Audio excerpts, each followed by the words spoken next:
Hey everybody, this is Tony Kriz here with Off the Highway, and today I've got Joshua Ryan Butler.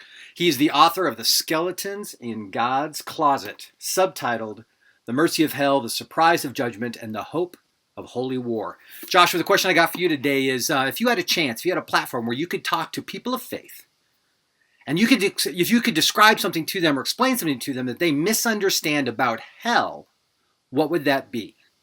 Definitely. So I think most people have this picture that hell's like this underground torture chamber that God's just like, I want to lock people in and pound on them forever. And I really don't think that's a biblical picture at all. And one of the biggest things I think is we get the bigger story wrong. Most people think that like God's on this mission to try and get us out of earth and up into heaven or down into hell. But if we really look at the biblical story as a whole, what's going on is quite different. The God is actually on this mission to reconcile heaven and earth from the destructive power of hell. And I argue in the book that actually gives rise to just a whole radically different conception of hell from kind of the underground torture chamber most people think of. So some of the changes that I suggest for how we approach one is that I don't believe hell is actually underground. If we look in the New Testament, its location is actually outside the city. It's kind of this place in the Old Testament people went to kill their kids. It was a place of child sacrifice. It's really brutal. And God was disgusted by it because it was violent, it was brutal, it was a symbol for the prophets of the idolatry and injustice that had come to characterize the life of God's people as a whole.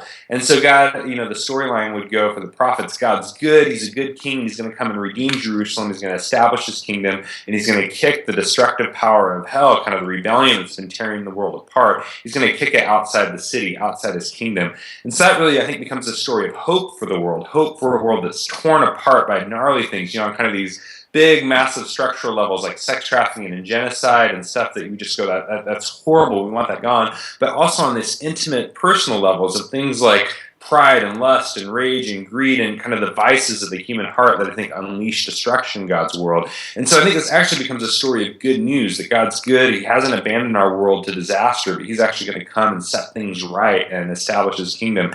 And that also, I think, starts to give rise to this picture where God's purpose with it isn't torture, that it's actually protection, that God, when he establishes his kingdom, he protects it from those things that used to tear it apart. Isaiah's got this great verse about how, when God establishes his kingdom, he says in Isaiah, no longer will they hurt or destroy on all my holy mountain.